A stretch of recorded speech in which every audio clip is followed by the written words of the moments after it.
Nah, kenapa saya tahu ada beberapa orang Kristen susah mau masuk lebih dalam di gereja. Ada sekali waktu orang pindah gereja, dari gereja tertentu masuk di gereja saya. Saya tahu dulu di tempat yang lamanya dia pelayanan, cukup aktif. Saya bilang, Pak, setelah sekian lama mengikuti semua proses prosedur kita, ada kelas, ada apa, dia ikutin. Lalu saya bilang, Pak, Bapak mau terlibat lagi dalam pelayanan dong?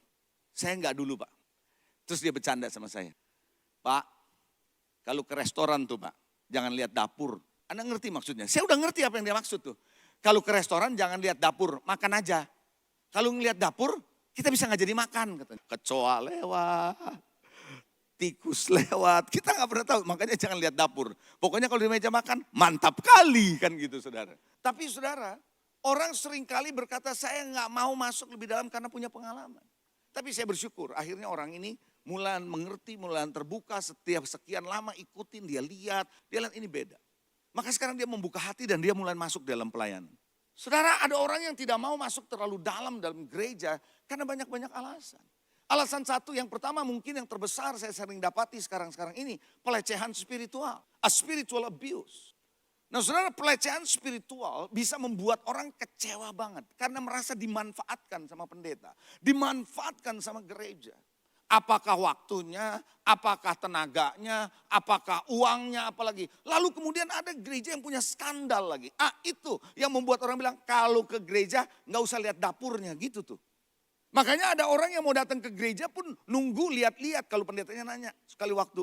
Kamu udah sekian lama di gereja, kamu belum mau jadi anggota jemaat.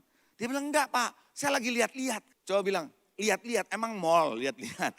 Saya lagi lihat-lihat. Lalu pendeta itu bilang, kenapa kamu lihat-lihat?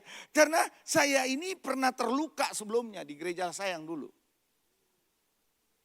Nah, karena faktor gitu membuat kita belum lagi melihat tidak adanya teladan, tidak adanya model. Makanya banyak orang, anak-anak muda hari-hari ini gak mau ke gereja, kenapa? Mereka bilang gereja itu munafik, ngomong di mimbar sama di bawah udah tidak sama. Apa yang diajarin di gereja sama di rumah tidak sama.